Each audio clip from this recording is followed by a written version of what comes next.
¿Qué tal, amigas y amigos? Bienvenidos a un nuevo programa de Bosa con Valdés, donde estaremos hablando de economía de forma sencilla, diáfana y transparente. También vamos a desmontar algunos mitos que en materia de economía han servido para engañar a los pueblos. Hermanos Juan Carlos. Gracias, Tony. Recuerden que para sus comentarios, sugerencias o propuestas tienen nuestras redes sociales. @BTV Canal 8, @Tony Bosa, @JCBG Valiente y @Bosa con Valdés. Hoy queremos hablar de un tema que hemos venido insistiendo durante varios programas sobre una nueva teoría. Nosotros estamos haciendo un esfuerzo por poner a disposición de ustedes, hermanas y hermanos, del sector público, del sector privado, del hombre y la mujer de a pie, teorías que están dándole la vuelta al mundo. Así es. La teoría monetaria moderna, y hoy vamos a hablar sobre los mitos que trae detrás el déficit fiscal, Juan Carlos. Así es. Bueno, ya hemos hecho ya varios programas expresando algunos elementos de esta nueva teoría del pensamiento económico, de esta nueva corriente del pensamiento económico. Y hoy vamos a hablar, como bien lo dijo Tony, del déficit fiscal, donde hay un enorme, pero un enorme mito y que creemos que debemos derribar. Pues hay académicos que derrumban esos mitos y hoy los vamos a presentar. Además que eso nos sirve a nosotros para comprender bien el tema de las políticas monetarias. Vamos rápidamente a ver lo que se escucha.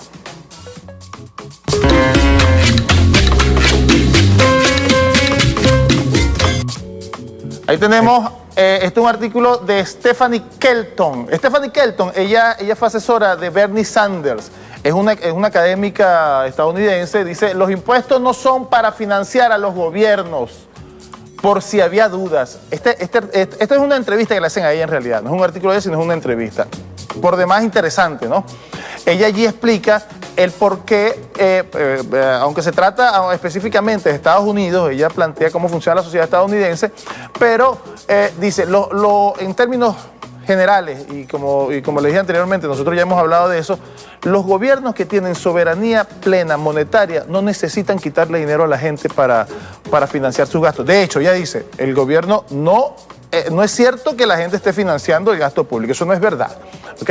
O sea, a la gente le quitan dinero, pero un tema de progresividad para la distribución de las riquezas en Estados Unidos. Sin embargo, en Estados Unidos, dicho por ella misma, 25 personas tienen el capital de más del 56% de toda la población estadounidense. Tony. Aquí tenemos el segundo portal, se trata del mito del déficit, casualmente es un trabajo hecho por Mariano Santana en la revista del periódico Oleada. Es hablando precisamente del libro que escribió Stephanie Kelton sobre el déficit fiscal, el mito del déficit fiscal. Hay varios de los elementos mitológicos ahí tienen que ver con algunas frases que uno le escucha a algunos economistas. No, es que cuando se hace un déficit se está comprometiendo a las generaciones futuras con una deuda que después no se va a pagar. Nosotros en la segunda parte del programa, Juan Carlos, vamos a poner unos cuadros históricos desde los años 60 de cómo la mayoría de los países han venido trabajando con déficit, porque el déficit, como bien dice la teoría monetaria moderna, no es un desplazamiento de dinero del público hacia el Estado, no, el déficit exactamente lo contrario. Es todo lo contrario, es financiamiento público a la actividad económica, y cuando hay impulso a la actividad económica, se reactiva la economía. Eso es una cosa demasiado simple. Veamos el siguiente portal. Colócame el siguiente portal. El portal número 3. Está. Ok, la pandemia triplica el déficit público, que supera el 7% del Producto Interno Bruto. Ya va, déjamelo ahí. Ajá. El Producto Interno Bruto en agosto. Evolución del déficit público. Esto es un estudio, creo que es si mal no recuerdo, es en España. Fíjense, no existe país, bueno, sí, en la actualidad no existe ningún país del planeta que no tenga déficit fiscal. Primero porque eso es por lo que decía Tony, eso es digamos, un valor residual. Eso es algo que se mide al final del ejercicio fiscal. Y comentábamos antes de comenzar el programa, tendríamos que irnos un poco más atrás y entender cómo gasta el Estado. Si gasta a través de un presupuesto público, o sea, presupuesto, algo que se presupone, normalmente casi todos los presupuestos son, digamos, calculados por exceso. Es natural que normalmente queden rezagados en cuanto a la recaudación de los ingresos, pues. Sin embargo, como ya hemos venido diciendo, eso no es ningún problema. O sea, ese dinero que dejó de recaudar el Estado lo ahorró el sector privado para inversión, en fin. Por eso a mí me extraña que los neoliberales o los liberales les moleste el déficit fiscal, porque no lo entienden. Creen que es exactamente lo contrario, que el Estado le está quitando dinero al público y es al revés. El público le está entregando dinero al privado cuando hay déficit fiscal, Tony. Bueno, vamos a ver un video. Tenemos un video que preparó el equipo de producción del canal para que al regreso lo comentemos y trata exactamente de lo que estamos hablando. Vamos a ver el video y ya regresamos. En los vídeos anteriores hemos visto que un Estado emisor del dinero no necesita recaudar para poder gastar. De hecho, para poder recaudar, primero ha tenido que gastar, porque no se puede recaudar lo que no existe porque todavía no lo has creado. Este inusual enfoque, al que tan poco acostumbrados estamos y que tan raro nos suele parecer, afecta también mucho al concepto de déficit público. Y esto es lo que veremos en este vídeo. El déficit público es la situación en la que se encuentra el sector público cuando gasta más de lo que ingresa. Por ejemplo, si gasta 10 pero solo ingresa 8, entonces el déficit público es de 2. Cuando ocurre lo contrario, es decir, cuando gasta menos de lo que ingresa, entonces se llama superávit público. Si gasta 8 e ingresa 10, entonces tendrá un superávit de 2. La visión dominante que existe sobre el déficit público, que bebe de la visión de dinero o mercancía, es muy conocida. Si el Estado gasta más de lo que ingresa, es necesario que haya obtenido ese dinero extra de algún sitio, normalmente de alguien que le ha prestado el dinero. Por lo tanto, con el déficit público se produciría un trasvase de dinero privado al sector público, dejando a la gente con menos dinero y encareciendo la financiación porque ésta se volvería más escasa. En consecuencia, el déficit público reduciría el ahorro privado. Esto sería negativo porque las empresas y las familias tendrían menos recursos financieros para invertir y para consumir, lo que perjudicaría la actividad económica. Esta idea se conoce en la literatura como efecto desplazamiento, en inglés crowding out, porque la acción del Estado desplaza la acción del sector privado, un concepto que cobró fuerza con los economistas neoclásicos en los años 70 del siglo pasado y que obviamente es planteado como algo negativo y que conviene evitar. Pero desde la visión convencional se plantea otro motivo por el cual el déficit público sería negativo. Autores neoclásicos como Robert Barro y Lévis Cochin revivieron en los años 70 el argumento utilizado por el economista clásico David Ricardo, denominado hipótesis de la equivalencia ricardiana. Según esa idea, la gente, tras ver que el Estado está gastando más de lo que ingresa, esperaría que en un futuro se subieran los impuestos para poder cerrar ese déficit. Así que para afrontar dichos impuestos futuros, las empresas y familias aumentarían su ahorro dejando de consumir y de invertir tanto, afectando negativamente a la actividad económica. De nuevo, el déficit público sería perjudicial para la economía. Por todo esto, los economistas adscritos a esos planteamientos defienden que el déficit público sea lo menor posible, e incluso muchos de ellos hablan de que ni siquiera exista. Seguramente la propuesta más conocida es que el déficit público no supere el 3% sobre el PIB, que es la norma que vertebra las reglas de la Unión Europea. Esa cifra es muy conocida. Lo que no se conoce tanto es que su creador, Guy Abel, admitió en 2012 que no respondía a ningún análisis económico, sino que nació como estratagema política para reducir el gasto que podían acometer los ministerios del gobierno francés. Literalmente reconoció: nos imaginamos esta cifra del 3% en menos de una hora. Nació en una esquina de una mesa, sin ninguna reflexión teórica. En cualquier caso, para la teoría monetaria moderna, esto del déficit público es algo muy diferente. Recordemos que un Estado emisor puede gastar siempre que quiera, inyectando así nuevo dinero en la economía. El gasto público sería equivalente, por lo tanto, a creación de dinero, mientras que, como vimos en el capítulo 4, la recaudación de impuestos sería equivalente a destrucción de dinero. En consecuencia, el déficit público no sería otra cosa que la cantidad de dinero que ha inyectado el Estado en la economía y que no ha destruido. De forma inversa, el superávit público no es más que la cantidad de dinero que el Estado ha retirado de la economía, un dinero que por supuesto tuvo que haber creado primero. El Estado emisor no necesita en absoluto pedir dinero prestado para cubrir el déficit, por lo que no deja con menos recursos financieros a familias y a empresas. Es absurdo pedir prestado algo que tú mismo creas. De hecho, para que eso ocurriese, primero el Estado tendría que haberlo creado primero, porque si no, nadie podría prestarle nada. Ahondaremos en ello en el próximo capítulo. Ya sea déficit público o superávit público, eso no es más que una cifra que indica cuánto dinero ha inyectado el Estado en la economía o cuánto dinero ha retirado de la misma. Por eso no tiene sentido hablar de financiación del déficit, porque el déficit es una variable residual. Es algo que constatas cuando has contabilizado cuánto dinero has inyectado en la economía y cuánto has retirado. Es simplemente una resta. Esta concepción del déficit público como variable residual es propia de la teoría monetaria moderna, pero también fue muy bien comprendida por una corriente de pensamiento denominado teoría del circuito monetario, cuyo principal exponente es el italiano Augusto Graziani y que fue presentado oficialmente en 1989. Por ejemplo, en palabras de Alan Parges y Mario Secarescia, economistas adscritos a esta corriente, como el déficit público es un valor que se contabiliza a posteriori, el déficit por naturaleza está ya financiado. Cuando los economistas convencionales hablan de financiar el déficit o de monetizar el déficit, están demostrando un profundo desconocimiento de la naturaleza de la circulación monetaria. Como no tienes que financiar ese déficit, tampoco tienes que pedir dinero prestado a nadie, por lo que ni reduces el ahorro del sector privado ni hay efecto de desplazamiento. Y como tampoco necesitas incrementar impuestos para cerrar el déficit público, tampoco hay equivalencia ricardiana. De ahí que desde la visión de la teoría monetaria moderna, el déficit público no reduce el ahorro privado, como rezan los planteamientos convencionales, sino que ocurriría precisamente lo contrario. El déficit público aumentaría el ahorro privado, porque con el déficit público el Estado estaría inyectando más dinero en la economía del que estaría retirando, con lo cual habría más dinero en los bolsillos de las familias y de las empresas. Bueno, creo que quedó bastante claro. De todas maneras, cuando uno esté confundido, uno tiene que refugiarse en los principios y en las creencias que justifican a quién beneficia una teoría. Así es. Eso es fundamental. Eso que explicaba allí el economista se llama Eduardo Garzón. Se reduce en lo siguiente, o opera de la siguiente manera. Es un principio de contabilidad básico, e incluso en la economía. Lo que alguien gasta, lo recibe otro. O sea, lo que para uno es un gasto, para otro es un ingreso. ¿Qué ocurre con el déficit público? Bueno, lo que es el gasto del Estado termina siendo un ingreso para el privado, pues. O sea, cuando hay déficit público, el privado se queda con el dinero que el Estado no pudo recaudar, pues, ¿ok? Entonces, como le digo, hombre, por eso él decía, es una simple resta.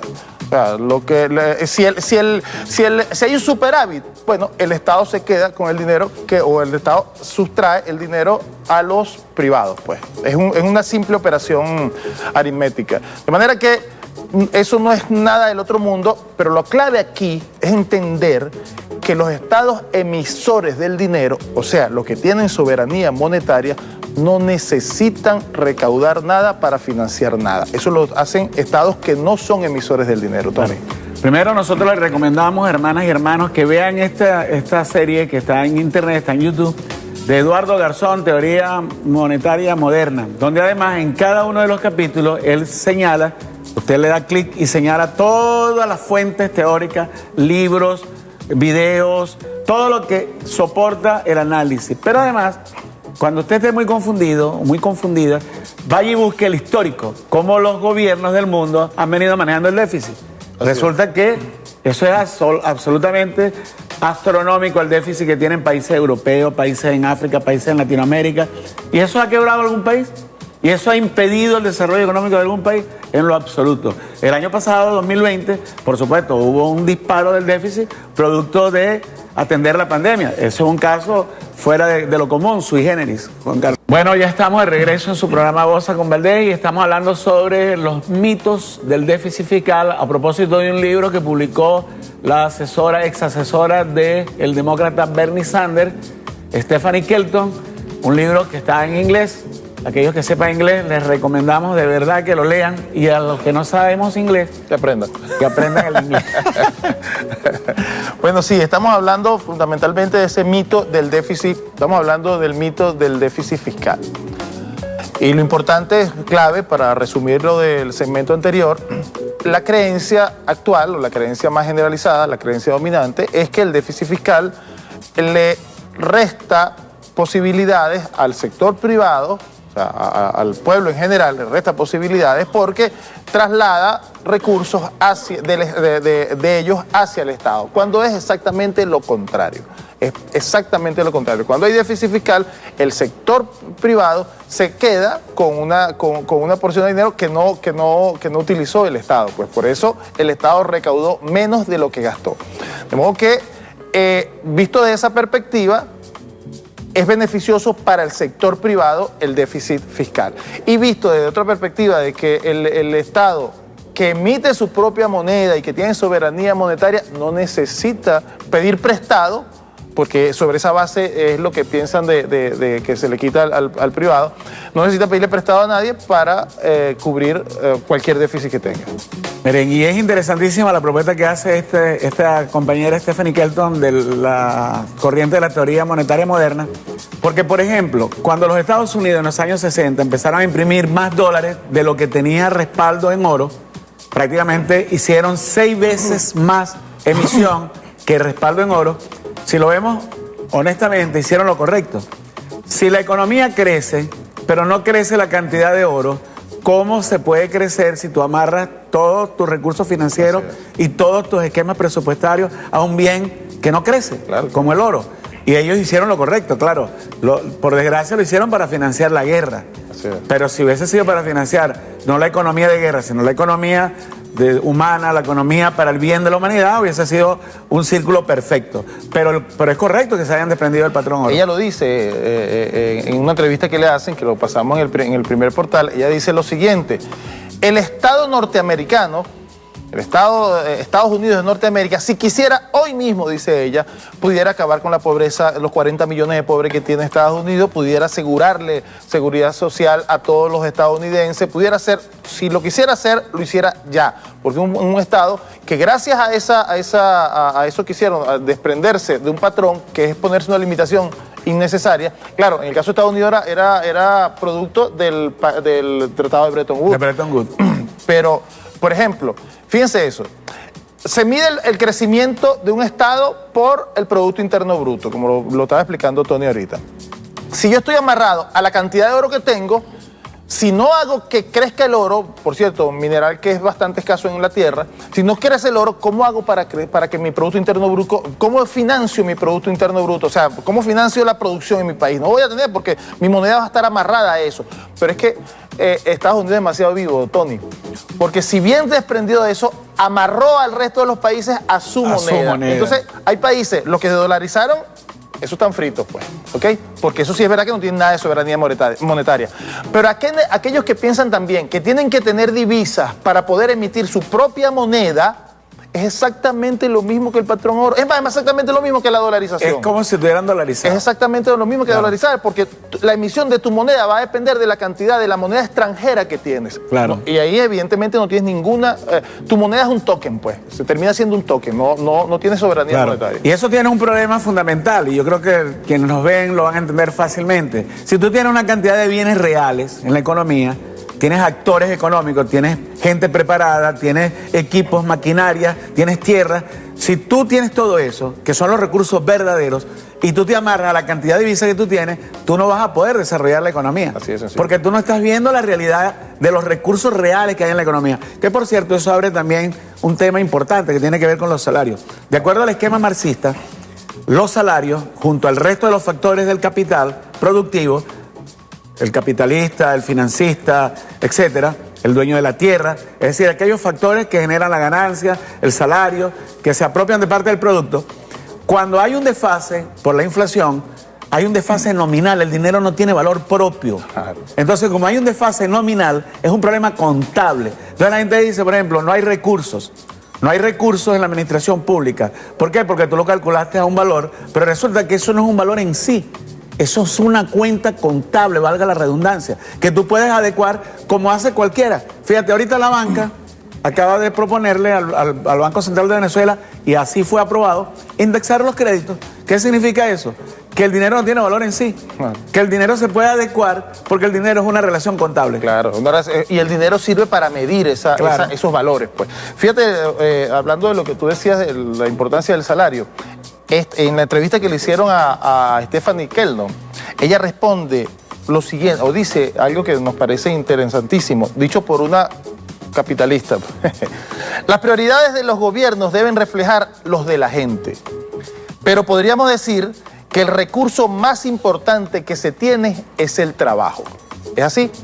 El recurso más importante que se tiene es el trabajo. De manera que para nosotros poder desarrollar cualquier actividad económica, para poder desarrollar el país, tenemos que fortalecer el trabajo y los trabajadores. quizás nosotros los vemos de perogrullo, ¿no? Lo vemos de perogrullo y creemos que en un país con soberanía monetaria esto es clave. El tema de la soberanía monetaria es clave. Un país con soberanía monetaria en sus políticas internas, la soberanía monetaria tiene límites. La emisión de dinero ya hemos dicho que tiene los límites reales de la producción del país. Pero todo país que goza de soberanía monetaria tiene la posibilidad de garantizar, por lo menos dentro de su área de influencia, de garantizar el desarrollo de los factores económicos. Te vamos a poner una lámina. Yo quiero que ahí la gente de producción nos ponga una lámina con la que queremos. Este es el resultado del sector público consolidado en Europa. Fíjense bien, los únicos 4 o 5 años que hubo superávit fiscal fueron justamente los 4 o 5 años antes del crack del 2008. Fíjense el histórico, desde el año 62 hasta el 2018, 17, 18, todo el tiempo es déficit. Sí. Y esta es la zona euro, esto es Europa. Pero si usted se investiga, a usted que le puede gustar la economía, usted va y busca todos los países, hay déficit por todos lados. No hay que tenerle miedo al déficit, lo que hay que decir qué es lo más importante. Y en este momento lo que dice la señora Stephanie Kelton, lo más importante es el factor trabajo, Juan Carlos. Así es. En definitiva, creo que tienes otra... No, yo creo que con esa, la otra es de España, pero es más o menos lo mismo. Mira, esa es unos poquitos años hay superávit y todo el resto es déficit. Mira dónde llega el déficit, casi que toca fondo. ¿Y Estados Unidos, por qué a Estados Unidos no le importa tener déficit? Porque ellos no tienen ningún problema, ellos tienen soberanía monetaria plena y eso lo dice y eso lo demuestra también esta señora Stephanie Kelton, que como dijimos anteriormente, ella fue asesora de Bernie Sanders, candidato presidencial de Estados Unidos, y decían que él era de izquierda porque planteaba estas teorías, pues que rompen con ese patrón. Mira, Tony me dijo hace rato algo que yo nunca había escuchado, una definición tan exacta desde mi perspectiva de lo que son algunos compañeros desde el punto de vista del pensamiento económico. Algunas corrientes del pensamiento económico terminan siendo una religión. Una religión. Entonces, sin duda que se aferran a dogmas como en todas las religiones, pues. Es importantísimo romper esos patrones, es importantísimo aprender a desaprender y poder nosotros de alguna manera volver a aprender cosas que rompen o por lo menos desentraban las entropías que se dan en nuestra sociedad. Bueno, de verdad que nos encanta este tema, nos apasiona, porque además no es algo que sacamos debajo de la manga, como algunos a veces piensan para descalificar. No, nosotros estamos buscando fórmulas en todo el planeta, hay cosas que aplican, hay especificidades en nuestro país, pero como siempre, nosotros aprendimos la matemática de los pueblos griegos, árabes, no lo inventamos, pero lo aplicamos a nuestra realidad. Hagamos lo mismo, aprendamos de los demás y apliquemos a nuestra realidad. Pero bueno, hemos llegado al final, Juan Carlos. Bueno, a ustedes muchísimas gracias por dejarnos entrar una vez más. Bueno, quédate ahí. Ustedes muchísimas gracias por dejarnos entrar una vez más en sus hogares y recuerden sintonizarnos todos los martes y jueves a las 10 de la mañana por el canal que no amarga tu vida. Venezolana de Televisión. Chao. Hasta luego.